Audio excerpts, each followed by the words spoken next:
Readers Entertainment Radio presents Booklights with your host, author Lisa Kessler. Booklights, where we're shining a light on good books.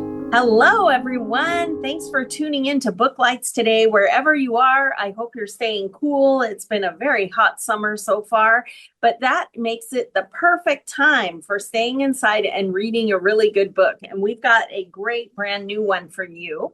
So today we are welcoming Julie Carrick Dalton. She is an author who has a new book out called The Forest Becomes Her. And if you haven't read her books yet, she's got a few more in her backlist for you to check out. And I will read her bio here so you can get to know her. Julie Carrick Dalton is a New England-based author of The Last Beekeeper, which was longlisted for the Massachusetts Book Award, and Waiting for Night Song, which was the winner of the New Hampshire Writers Project's People's Choice Award, and also an Amazon Editor's Best Pick for Books of the Month. It was a most anticipated 2021 novel by CNN, Newsweek, USA Today, and others. And she is a member of the teaching faculty of the Drexel University's Creative Writing MFA program. She was also a visiting lecturer at Tufts University, and she's a frequent speaker on the topic of fiction in the age of climate crisis.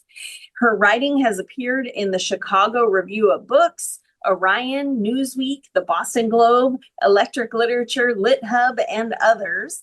And her new novel, The Forest Becomes Her, is published by St. Martin's Press. And when she isn't reading or writing, you can probably find her digging in the garden, skiing, kayaking, walking her dogs, or trying to keep track of her adult children. I can relate to that. And if you would like to learn more, I did put a link to her website right there in the show notes, so you can click that anytime. She has a lot of great other nonfiction writing on her website, so be sure to check that out, especially if you are out there writing. So without any further delay, you there, Julie? I am. It's so nice to be here. Yeah, thanks for coming on. They sent me a copy of your book and I kind of peeked through it, and it is really interesting. I can't wait to hear more about it. Can you tell everybody about The Forest Becomes Her and why they should go grab a copy? Yeah, so The Forest Becomes Her is set in Concord, Massachusetts. It's a contemporary novel. And Concord, Massachusetts, for those of you who don't know, it is the home of Walden Woods and Emerson and Thoreau and Louisa May Alcott. So there's a lot of history there. And so it's a story of an old growth forest that was clear cut to make way for an eco-friendly housing development, which is kind of ironic. Right. And it's about these three women who are, one is 13, one's in her 30s, and one's in her 50s. So it's a multi-generational story. It's about these three women who live in or next door to this eco-friendly housing community.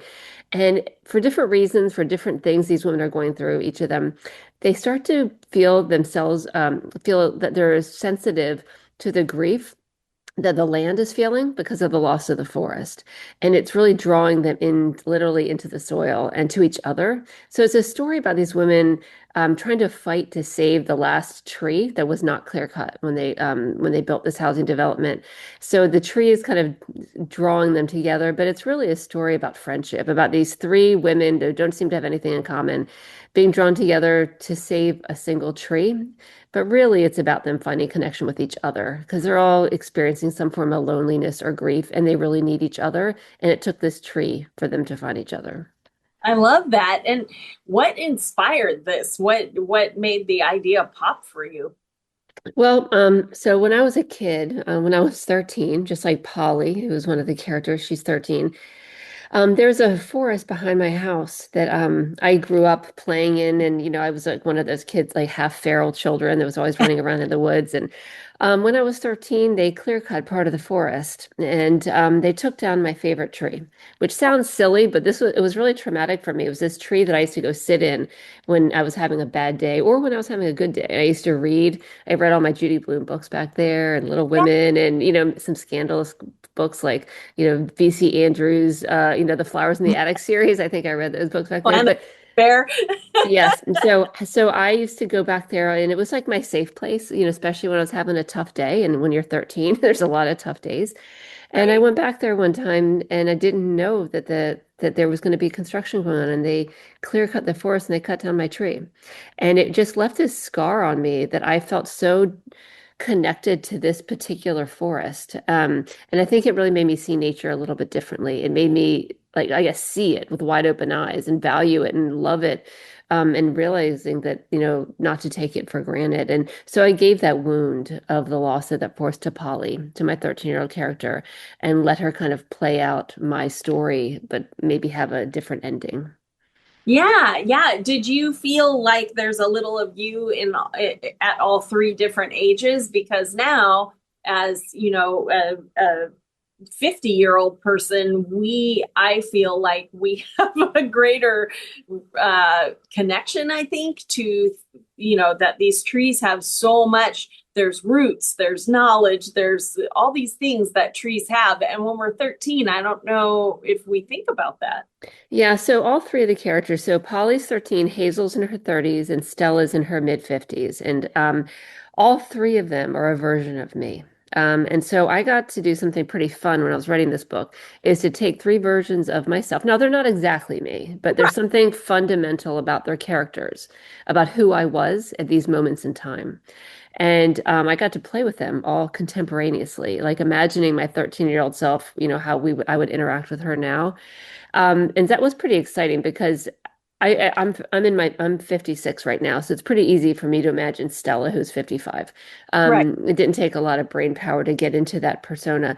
And then Polly, who's 13, that was so easy to just slip right back into the skin of a 13-year-old. Because I don't know about you, but like my memories of being a teenager are big. Like all those emotions were so big, like the friend dramas, the hurts and wounds and the awkwardness and the betrayals and all those things. They live really large in your brain. So it was super easy to become a 13-year-old again, to write Right. Polly's story, but it was Hazel, the one in her 30s. I had a very hard time remembering who I was in my 30s. And I think I have four kids. I was deep in the thick of parenting. At 4 Mhm. years, I was working as a journalist. I don't know who I was. When I look back, it took me a long time to really dig through some layers to figure out who I was and how did I see the world then. And like, I don't know about you, but I'm a really different person than I was when I was 13, when I was in my 30s, and now my mid 50s. And so I had to like acknowledge that these different versions of me saw the world differently, and that Mhm. maybe there are some things I don't agree with that I did in my past, decisions I made or worldviews I held, and to look back and try to see the world through those eyes again, and to have a little bit of grace for for my former selves, because like I've learned a lot. Like I wouldn't make some of the decisions I made in my 30s, but I mean, you can be hard on yourself all the time, but like maybe just remember you were just doing the best you could at the time. So it was a real experiment for me to try to reconcile these different women that I've been and then Right. have them all interact together, which was actually really fun. Yeah, yeah. Oh, it sounds fantastic. Do you have a scene in the book that, I I'm a writer too, and I know that by the time that book comes out, I'm just gonna vomit if I have to read it one more time. Is there really one scene where you're like, okay, the whole book was worth it for this scene? Did you have one that's not too spoilery? Well, I'm not going to tell you what happens in the ending, but one of the scenes at the very end, which is pretty dramatic, I really love the way the characters came together in this scene. But there's a couple other places. They're all drawn to this tree, and Polly's kind of the leader of this, the 13-year-old, that she wants to save this tree because it has personal meaning to her. It's the tree she sat in, just like I used to have a tree. It's the Yeah. tree, and she doesn't want to cut down. So she has in her this is not a spoiler, but she and her grandfather buried her mother's ashes at the base of this tree. And Oh, so there's something really meaningful about this tree and she wants to fight for it. And then Hazel, who is new to the community, doesn't have any history with it, is being drawn to the tree because of a grief she's experiencing. And then there's Stella, who's a real estate agent trying to sell the land where the tree is.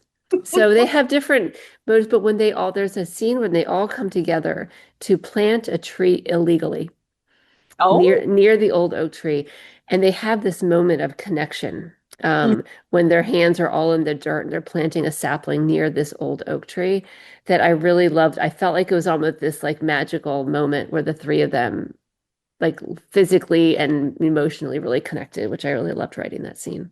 Yeah. I love that. And it sounds like you're a gardener in real life, right? Do you like Yeah. dirt? Yeah, I love dirt. Yes, I used to own and operate an organic farm for about 15 years. I sold it like 3 or 4 years, maybe 3 years ago. Um it's the end of the pandemic, mostly because my the book started picking up and I was, doing more writing, and I also teach at Drexel, and I do a lot of public speaking at different universities and museums and things. So I couldn't really manage the farm on my own anymore. Right. So I sold the farm, but that was a really important part of my life. So I now have a really big garden, Yeah. where I'm not a vegetable farm. I have like, three tomato plants and a few squash, but I'm not a vegetable gardener anymore. I grow herbs, and Oh, I grow tea. So I grow 2 to 3 dozen different types of herbs, flowers, like edible flowers and fruit that you can make tea with. So I spend my summers um, growing and then drying tea. And then I blend them and I make a bunch of different types of tea. I have like a tummy tea, like a digestive tea, and a de-stressing tea, and a cough and cold tea. My most popular blend that I make is called menopausitivity. Um, it is a hormone balancing tea. So I have a lot of fun with it. I really love spending time in the garden, and it's just a different type of growing than I used to do when it was on a bigger scale at the farm. right. Oh, I love it. I love it. Well, that kind of leads me to the other, you have another book called The Last Beekeeper, and talking about plants and flowers and things. Like, do you ever dream about keeping bees? Are you interested in that? I'm a beekeeper, so yeah. You are. Oh Yeah. my gosh. Yes, I don't actually have any active hives right now, but I have. But we moved. We used to live in a little town outside of Winchester, and we sold the house a few years ago. And we have a family home in New Hampshire. That's where my garden is. But we relocated our family to an apartment downtown Boston. So I had to give up my bees. We cannot keep bees at our family home in New Hampshire because there are a lot of bears. And if you Oh, have ever read a Winnie the Pooh story, you know that bears love honey, so it doesn't work out well. So I gave up the bees, but I think of my tea garden as a pollinator garden. Everything I plant is an indigenous species that is beneficial to our pollinators. So instead of being a beekeeper now, I think of myself as a bee ally. And yeah. I have a lot of fabulous pollinators. We have like lots of butterflies and so many different varieties of wild bees there. So it's been really fun. So I don't think I'm going to keep bees again, just because of like where I live now. Right. But I have my garden is just buzzing with bees right now. So many bees. Yay. I love that. A bee ally. Now you're a bee watcher. Yeah, yeah. Well, in The Last Beekeeper, I is that one a little bit more futuristic, like it's the last bee? Yeah, so it's set in the near future, but it's not a distant future. It's not a future. It feels like it could happen any day now. It's not something that's set like, 100 years in the future. But the Right. story is about, and I don't put a date on it because I always want it to feel like it's hovering just out in the future, like it Right. could happen next month or next year. But it's about a beekeeper and his daughter, and about how their relationship unravels as the world's pollinators die off, and Mhm. how they find their way back to each other. And it was really based on something that happened when I was a beekeeper. A neighboring property's lawn chemicals were toxic, and they killed all of my bees in a single day one time. And Oh, it was really traumatic 'cause I love my bees. I mean, I used to just like I tried to, work so hard to take good care of them, and they were just so fascinating to watch. So it was really devastating. And I was, just sitting there staring at this dead hive, it just made me wonder what these chemicals were doing to the native pollinators, not just my bees. right. And also, I should point out, my neighbor did not do anything illegal. These are chemicals that you can buy at Home Depot. And Right. low, they're not illegal, which makes me really sad. But Right. so I was thinking, like, what if they all died? Like, what if we actually lost all of our pollinators? So in the book, I set in motion something that hastens the collapse of our pollinators. And then I like followed the ripples. Like if we lost the bees, we will lose a third of the food on Earth. And if we already live in such an unjust, like unequal, society, not just here in the US, but around the world. Like, so if we only had 2/3 of the food left, who would get it? Right. And then, like what would it do to our economy, to social networks, to unemployment, to housing security, to politics, to global politics? Would we go to wars over food? So I kind of followed the ripples, and that's where that story came from. Yeah. And wow, bees suddenly become super important. Yeah, they are. They really are. Oh, I love that. Well, when you're writing, because you have that journalism background, do you feel like you have to flip a switch to remember when you're writing fiction that you get to be God and it doesn't have to be? I mean, like that one was a little futury. Is it difficult for you to like bend, what the facts would be? Yeah, so I use a lot of science in all of my books. They're all of my novels have some element of ecological damage or crisis in them. But I wanted to get it right, even the stuff I was making up. I wanted it to be plausible. So I employ experts to help me. Like with The Last Beekeeper, I hired a consultant who is a beekeeping expert at Tufts University to go over what I was doing with the bees and why they died off. And I do this, I create some science that doesn't exist. But I wanted to do it in a way that was plausible, in a Okay. way that was believable, that like maybe this could happen. It hasn't happened, but like it could. So this beekeeping expert was really helpful. In fact, she suggested some little plot things that I ended up using in the book because it she found a way for the science to support the plot I was writing. So that was really helpful. So even though I'm making stuff up, I want to make it up in a way that's like not bending the rules of physics, or that it's something like, maybe that could happen. You don't know. Right. Right. Yeah. It helps us the reader suspend their disbelief. Yeah, It could. exactly. Yeah. Are you a big time plotter or do you let the books kind of go where they need to? I am a plotter. My first novel is called Waiting for the Night Song, and that one I wrote by the seat of my pants. I just kind of just let it go, and it was just a mess.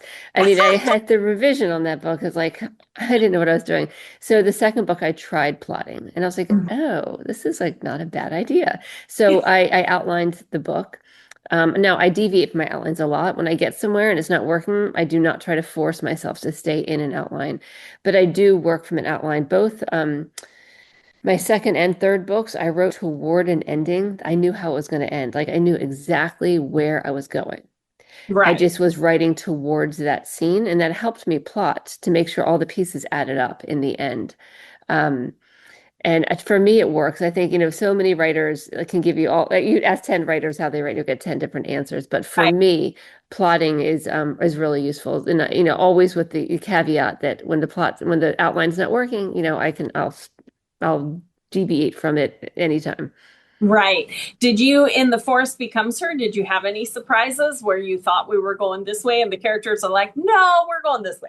Yeah, yeah. I'm not going to give away any spoilers, but the end of the book, I said I was like driving towards a certain ending. Right. I was, but it changed in the end. Like the scene is all the same people, all the same setting, all the same circumstances.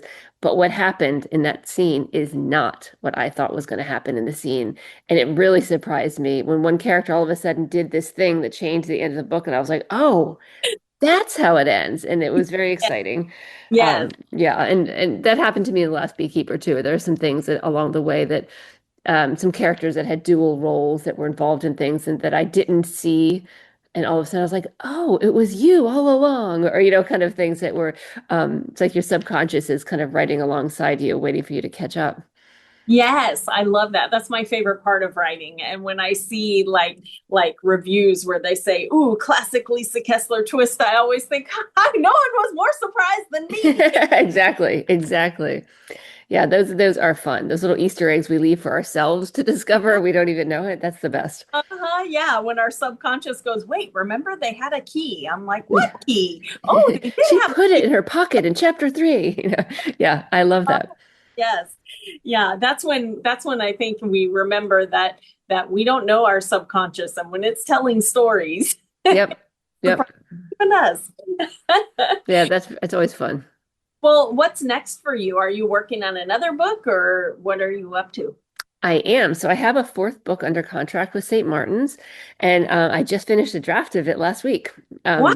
Congratulations. Thank you. So it's a first draft. We've got a long way to go. I'm going to get it out to, I'm going to be on book tour most of July. So I'm just kind of setting it aside for the month of July, and I'm going to get back to it after the book tour and start getting it out to some beta readers. It won't be coming out until 2028 with St. Oh, Martin's.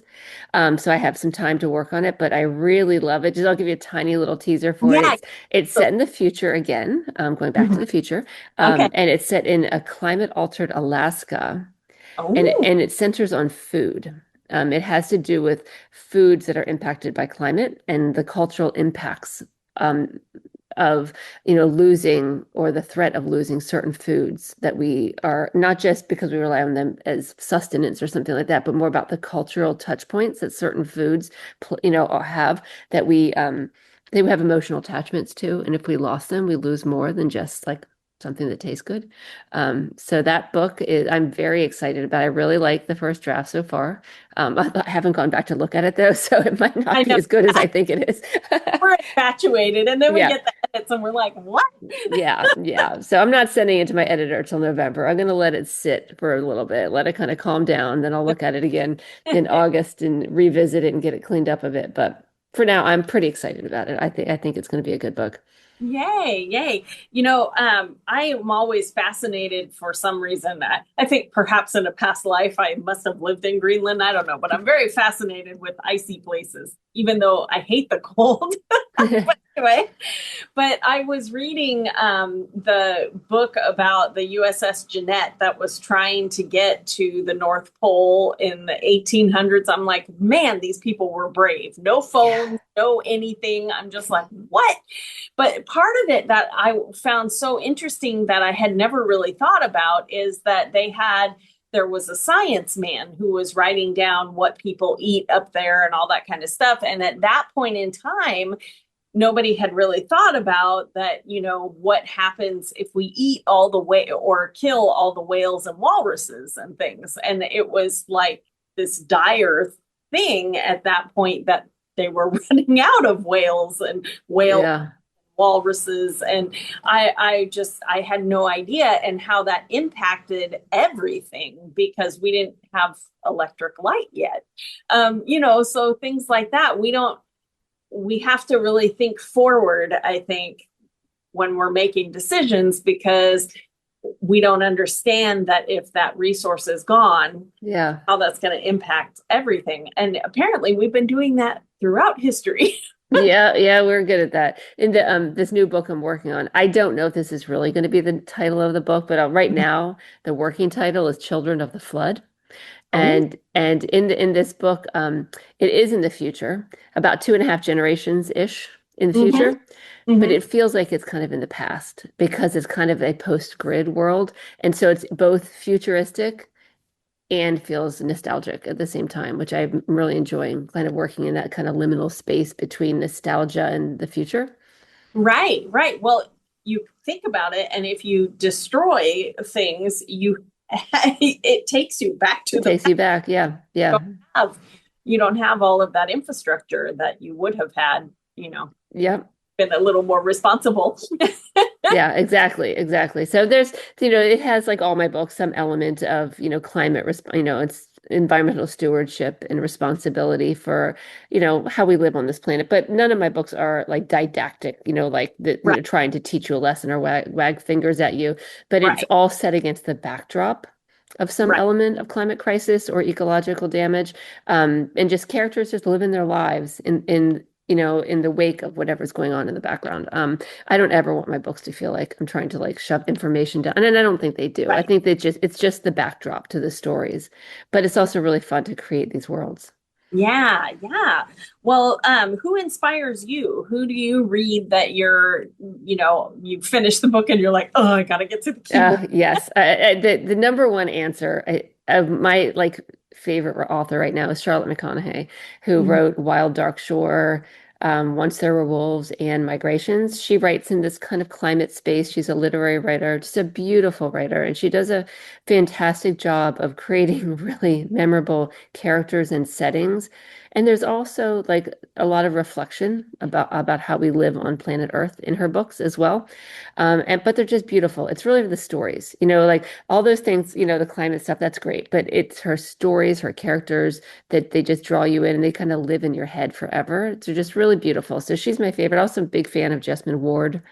Trying to think what other really good. I just read a really great book called The Gatepost by Tim Weed, which is also, he tends to write a lot of books that dip into climate, thinking about the climate in the future. That book just came out, I think, in May. But yeah, those are some, book. As far as inspiration, I would always go back to Barbara Kingsolver. Like I really love Barbara Kingsolver and Richard Powers as well. Those are two authors I really admire. Oh, great. Thank you. We'd always love to add to our TBR here. Yeah. Yeah. Well, before we run out of time, when somebody gets really excited about your book, how can they get in touch with you? Are you on social media? Should they go to your website? What's the best way? Yeah, so I'm on Instagram, sort of. I'm working on it. Yeah, I'm there, but I'm trying to be more active. Book tour. You're going to be on it. Yeah. So it's at Julie C. Dalton. I also have a Substack called Julie's Plot Twist. Oh, cool. And you can find me there, get updated information, insider stuff going on. And I have a website at juliecarrickdalton.com. I would say the best way to find me is probably Instagram, though. Okay. All right. I'll put a link to Instagram on the show notes as well. And everybody go out and grab The Forest Becomes Her. It sounds so fantastic. And even The Last Beekeeper, I'm going to admit I'm going to have to go get it. I'm very interested. So thank you so much for being here today. And everyone go out and grab The Forest Becomes Her. Keep your eye out for The Children of the Flood. I love that title. So I hope they like it. I do too. I like it too. Yeah, I think it's great. Kind of water world-ish, But anyway, thank you so much for being here today. It was great chatting with you. And good luck with the book and on the tour. Everyone go look for The Forest Becomes Her. Thank you so much for having me. This was lots of fun. Thanks for joining us on Booklights. Be sure to connect with us at www.readersentertainment.com for articles, blogs, videos, and podcasts that matter to readers.